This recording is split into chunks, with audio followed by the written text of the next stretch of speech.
नमस्कार विद्यार्थी मित्रांनो, अभ्यास मित्र परिवारामध्ये तुम्हा सर्वांचं स्वागत आहे। मित्रांनो, आज आपण 20 सप्टेंबर रोजीचा चालू घडामोडीचा अभ्यास करणार आहोत। आजच्या लेक्चर मध्ये मोस्ट इम्पॉर्टंट काही क्वेश्चन आहे जे आपल्याला परीक्षेमध्ये ॲज इट इज विचारले जाऊ शकतात। असे 4 क्वेश्चन आजच्या लेक्चर मध्ये असणार आहे।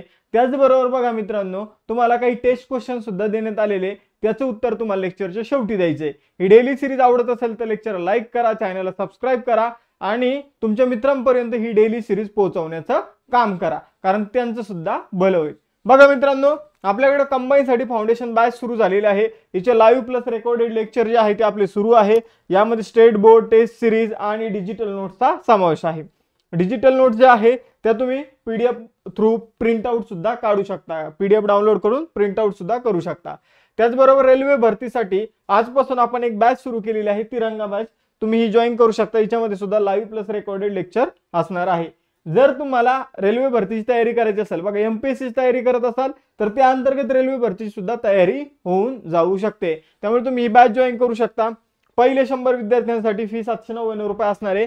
बघा या बॅचची फी 1600 रुपये। आम्ही एक कुपन दिलेले आहे, ते यूज करा, RRB 50। फी डायरेक्ट 50% ने कमी होऊन जाईल। त्याचबरोबर बीएमसी भरतीसाठी सुद्धा आपल्याकडे बॅच आहे।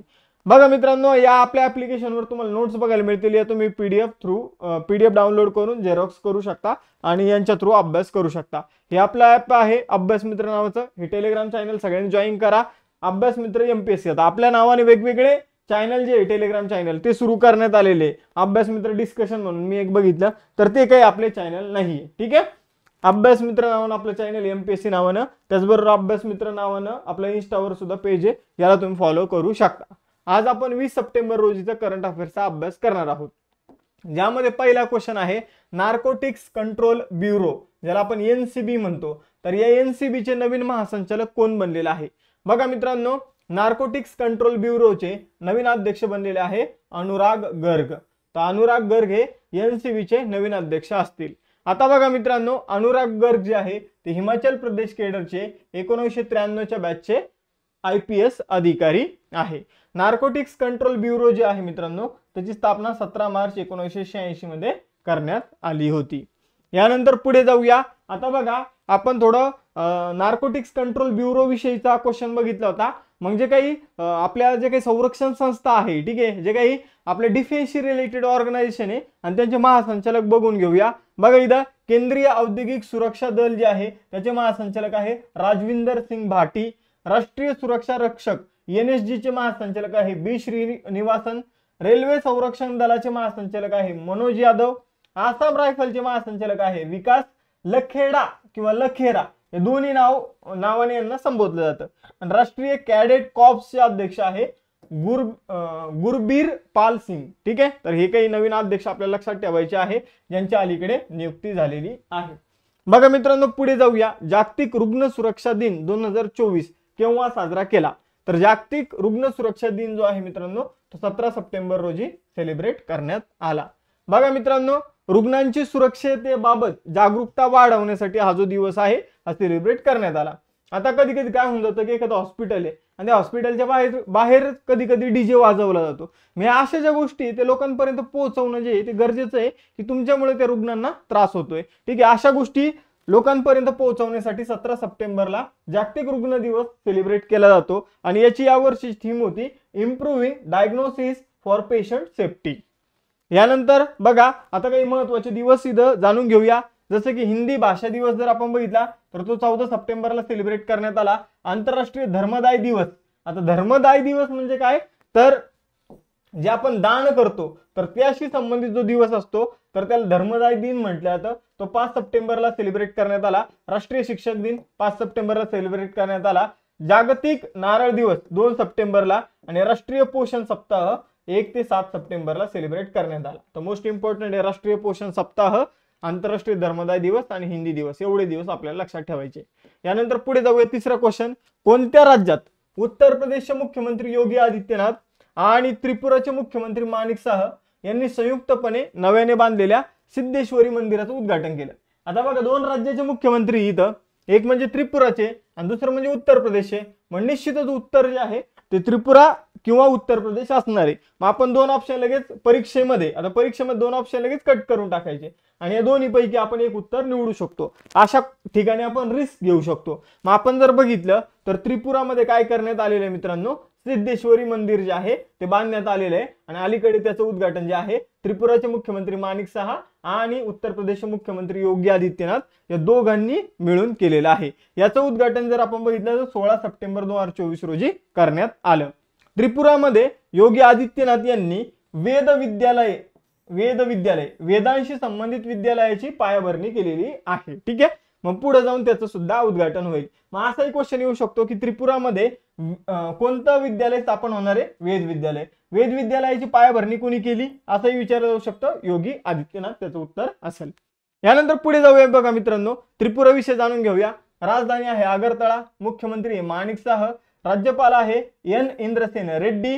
स्थापना झाली 21 जानेवारी 1972. आता स्थापना लक्षात ठेवा मित्रांनो, काय सांगतो पॉलिटीमध्ये आपल्याला राज्याच्या स्थापनेनुसार एक क्रम विचारला जातो, मग तिथे 100% आपला एक मार्क जो आहे तो परफेक्ट होऊ शकतो. डेली मी कोणतं ना कोणतं राज्य शिकवतो, मग त्याची स्थापना तुम्हाला सांगत असतो. मग तुम्हाला ते एक पॉइंट जे आहे ते बाहेर काढून ठेवायचे, बाजूला लिहून ठेवायचे. तुमचं डेली लेक्चर थ्रू हे पाठच होऊन जाईल.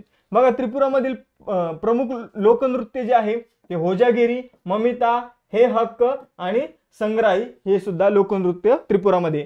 आता हे ऍडिशनल गोष्टी मी ऍड करतोय कारण ज्या काही सरळ सेवाचे एक्झाम असतात त्याला हे सुद्धा विचारलं जातं. ठीक आहे, तर आपलं हे लेक्चर सगळ्या एक्झामसाठी A to Z एक्झामसाठी. प्रमुख सण आहे गारिया पूजा, त्यानंतर जर बघितलं हॉर्निबल, ची पूजा, त्यानंतर उनाकोटी हे प्रमुख उत्सव आहे. त्रिपुरामध्ये 2 लोकसभेच्या जागा आहे, एक राज्यसभेची आणि विधानसभेच्या 60 जागा आहे. त्यानंतर चौथा क्वेश्चन आहे बघा मित्रांनो, ग्लोबल फूड रेग्युलेटर समिटची दुसरी आवृत्ती कोणत्या राज्यात किंवा केंद्रशासित प्रदेशात आयोजित केली जाईल. आता बघा हा सुद्धा क्वेश्चन आपण ट्रिकच्या माध्यमातून सोडू शकतो. इथं राज्यात किंवा केंद्रशासित प्रदेशात असं टाकण्यात आलेलं आहे. त्यांना केंद्रशासित प्रदेशात शब्दच का टाकावा लागला, कारण इथं बघितलं तर उत्तर प्रदेश राज्य आहे, आसाम राज्य आहे, जम्मू काश्मीर आणि नवी दिल्ली हे केंद्रशासित प्रदेश आहे. ठीक आहे, मग मला ठीक आहे, तर असं राज्य किंवा केंद्रशासित प्रदेश जर एक्स्ट्रा उल्लेख असेल तर समजून घ्यायचं केंद्रशासित प्रदेश आपलं उत्तर जे आहे ते असू शकतं. ठीक आहे, आपण जर बघितलं तर ग्लोबल फूड रेग्युलेटर समिट जी आहे तर ती नवी दिल्ली या केंद्रशासित प्रदेशामध्ये आयोजित करण्यात आली होती. प्रश्न कसा सोडवला जाऊ शकतो जर आपल्याला जास्त काही माहित नसेल तरी पण हे सुद्धा मी तुम्हाला सांगत जाणार आहे. बघा मित्रांनो, नवी दिल्ली या ठिकाणी काय करण्यात आलेलं आहे तर अन्न आणि सुरक्षा मानक प्राधिकरणाद्वारे ग्लोबल फूड रेग्युलेटर समिटची दुसरी आवृत्ती आयोजित केली जाणार आहे. ठीक आहे, आणि याचं आयोजन कधी होणार आहे तर 19 ते 21 सप्टेंबर म्हणजे आज सुद्धा ही समिट जी आहे ती नवी दिल्ली या ठिकाणी आयोजित केली गेलेली असेल. यानंतर पुढे जाऊया मित्रांनो, आता महत्वाच्या परिषदा बघून घेऊया. ठीक आहे, तर 50वी G7 शिखर परिषद कुठे आयोजित करण्यात आली, इटली. लक्षात ठेवा, इम्पॉर्टंट आहे. 24वी SCO शिखर परिषद कुठे आयोजित करण्यात आली, Astana, Kazakhstan. BIMSTEC business summit कुठे आयोजित करण्यात आली, नवी दिल्ली, भारत. 10वा जागतिक जलमंच 2024 मध्ये कुठे भरला होता तर बाली, इंडोनेशिया. आणि तिसरी voice of global south summit कुठे आयोजित करण्यात आली, नवी दिल्ली. ठीक आहे, तर हे महत्वाच्या गोष्टी आहे, आपल्याला 100% यांवर क्वेश्चन जो आहे तो विचारला जाऊ शकतो. बघा मित्रांनो, 5वा क्वेश्चन, बंदरे, जहाज वाहतूक आणि जलमार्ग मंत्रालयाचा ब्रँड अँबॅसिडर म्हणून कोणाची नियुक्ती करण्यात आलेली आहे तर पॅरिस ऑलिम्पिक मध्ये 2 कांस्य पदक जिंकणारी ठीक आहे पहिली महिला मनू भाकर यांची नियुक्ती जी आहे ती बंदरे, जहाज वाहतूक आणि जलमार्ग मंत्रालयामध्ये ऍज अ ब्रँड अँबॅसिडर म्हणून नियुक्ती करण्यात आलेली आहे. आता बंदरे, जहाज वाहतूक आणि जलमार्ग मंत्रालयाचे मंत्री कोण आहे तर सर्वानंद सोनोवाल हे त्याचे मंत्री आहे आणि यांनी मनू भाकर यांची नियुक्ती जी आहे ती ब्रँड अँबॅसिडर म्हणून केलेली आहे. केंद्रीय बंदरे, जहाज बांधणी आणि जलमार्ग मंत्रालयामध्ये ब्रँड अँबॅसिडर म्हणून. आता आजच्या लेक्चरचा एक मोस्ट इम्पॉर्टंट कॅटेगरीमध्ये येणारा क्वेश्चन हा आहे की 23वे कॉमनवेल्थ गेम्स जे 2026 त्याचं आयोजन कोणता देश करणार आहे. तर बघा काय झालं की व्हिक्टोरिया, ऑस्ट्रेलिया या ठिकाणी 23वे कॉमनवेल्थ गेम्स आयोजित होणार होते, पण यांनी सांगितलं की याच्या आयोजनामध्ये खूप खर्च होतोय, आम्ही याचं आयोजन करू शकत नाही, म्हणून आता याचं आयोजन जे आहे ते ग्लासगो, स्कॉटलँड या ठिकाणी होणार आहे. तर बघा मित्रांनो, कॉमनवेल्थ गेम्स, कॉमनवेल्थ ही एक ऑर्गनायझेशन आहे, ही अशी ऑर्गनायझेशन आहे की ज्या ज्या देशांवर ब्रिटिशांचं राज्य होतं, ज्या ज्या देशांवर ब्रिटिशांचं राज्य होतं ते सगळे देश कॉमनवेल्थ ऑर्गनायझेशन मध्ये आपल्याला बघायला मिळतात. आणि त्या ऑर्गनायझेशनचा स्पोर्टिंग इव्हेंट जो असतो त्याला कॉमनवेल्थ गेम्स म्हटलं जातं, किंवा या कॉमनवेल्थला मराठीत काय म्हटलं जातं तर राष्ट्रकुल म्हटलं जातं. काय म्हटलं जातं? राष्ट्रकुल म्हटलं जातं. मग तुम्ही मला कमेंट बॉक्समध्ये एक उत्तर द्या, जर तुम्हाला पॉलिटीचं नॉलेज असेल तर, ठीक आहे, चांगलं नॉलेज असेल तर, राष्ट्रकुलच्या सदस्यत्वास भारत सरकारने मान्यता कधी दिली होती, किंवा आपल्या संविधान सभेने मान्यता कधी दिली होती, हे तुम्हाला कमेंट बॉक्समध्ये सांगायचं आहे. ठीक आहे. तर ग्लासगो स्कॉटलँड या ठिकाणी 23वे कॉमनवेल्थ गेम्स 2026 मध्ये आयोजित केले जाणार आहे. ते 17 मार्च 2026 ते 29 मार्च 2026 या दरम्यान आयोजित केले जाईल. पहिले राष्ट्रकुल खेळ म्हणजे पहिले कॉमनवेल्थ गेम्स 1930 मध्ये आयोजित केले गेले होते. बघा मित्रांनो, येणाऱ्या काही क्रीडा स्पर्धा बघा, इथं जर बघितलं तर 38वी जे काही नॅशनल गेम्स आहे, राष्ट्रीय खेळ जे आहे ते उत्तराखंडमध्ये होणार आहे. 20वे आशिया खेळ जे आहे ते जपानमध्ये होणार आहे 2024 मध्येच. त्यानंतर उन्हाळी ऑलिम्पिक आणि पॅरालिम्पिक स्पर्धा जी आहे ती ऑलरेडी पॅरिस फ्रान्समध्ये आयोजित करण्यात आलेली आहे. त्यानंतर उन्हाळी ऑलिम्पिक स्पर्धा 2028 मध्ये कुठे आयोजित केली जाईल? USA मध्ये आयोजित केली जाईल. आणि फिफा विश्वचषक सुद्धा USA त्याचबरोबर कॅनडा आणि मेक्सिको मध्ये आयोजित केला जाईल. ठीक आहे, त्यातली ही स्पर्धा झालेली आहे, बाकीची स्पर्धा भविष्यामध्ये होणार आहे. 7वा क्वेश्चन, अमेझॉन इंडियाचे नवीन देश व्यवस्थापक म्हणून कोणाची नियुक्ती करण्यात आलेली आहे? ठीक आहे, तर अमेझॉन इंडियाचे नवीन जे काही मॅनेजर आहे भारतासाठीचे कंट्री मॅनेजर, तर ते बनलेले मित्रांनो समीर कुमार. अमेझॉन इंडियाचे भारतासाठीचे कंट्री मॅनेजर बनलेले समीर कुमार. त्यांनी जागा घेतलेली आहे मनीष तिवारी यांची. अमेझॉन जर बघितलं तर 5 जुलै 1994 ला स्थापन झालेली कंपनी आहे. हिचं मुख्यालय सिएटल वॉशिंग्टन या ठिकाणी आहे आणि सीईओ आहे अँडी जेसी. 8वा क्वेश्चन, 18 सप्टेंबर 2024 रोजी नाडा काय आहे? National anti doping agency. तर नाडा इंडियन इन्क्लुजन कॉन्फरन्सची दुसरी आवृत्ती कुठे आयोजित केली जात आहे? बघा मित्रांनो, इंडियन इन्क्लुजन कॉन्फरन्स काय आहे मित्रांनो? तर आपले जे काही पॅरालिम्पिक मध्ये भाग घेणारे जे काही दिव्यांग खेळाडू जे आहे, तर या दिव्यांग खेळाडूंना प्रशिक्षण देण्यासाठी आणि त्यांना डोपिंग विषयी माहिती देण्यासाठी एक इथं कॉन्फरन्स परिषद आयोजित करण्यात येते. तिला म्हटलं जातं इंडियन इन्क्लुजन कॉन्फरन्स. प्रशिक्षण म्हणजे तुम्हाला माहिती आहे ट्रेनिंग. डोपिंग काय असतं तर खेळाडू आपली क्षमता वाढवण्यासाठी काही ड्रग्ज घेत असतात, त्याला काय म्हटलं जातं? डोपिंग म्हटलं जातं. तर या दोन्ही गोष्टींविषयी एक परिषद आयोजित केली जाते नॅशनल अँटी डोपिंग एजन्सी नाडाद्वारे. तिचं नाव आहे इंडियन इन्क्लुजन कॉन्फरन्स. त्याची दुसरी आवृत्ती नवी दिल्ली या ठिकाणी आयोजित करण्यात आली आहे. बघा, तुम्हाला कसाही प्रश्न येऊ शकतो आता, तरी तुम्ही त्याचं उत्तर देऊ शकता. असाही क्वेश्चन आला की नाडा इंडियन इन्क्लुजन कॉन्फरन्स कशासाठी आयोजित करतं, तर तुम्हाला हे आता गोष्टी माहीत झालेल्या आहे. किंवा इंडियन इन्क्लुजन कॉन्फरन्स कोणामार्फत आयोजित करण्यात येते? तर नाडा मार्फत.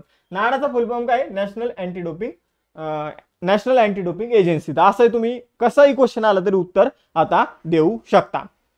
यानंतर भारत मंडपम नवी दिल्ली येथे आयोजित 8व्या भारतीय जल सप्ताहाचं उद्घाटन कोणी केलं? तर बघा मित्रांनो, 8व्या भारतीय जल सप्ताहाचं उद्घाटन जे आहे ते द्रौपदी मुर्मू यांनी केलेलं आहे.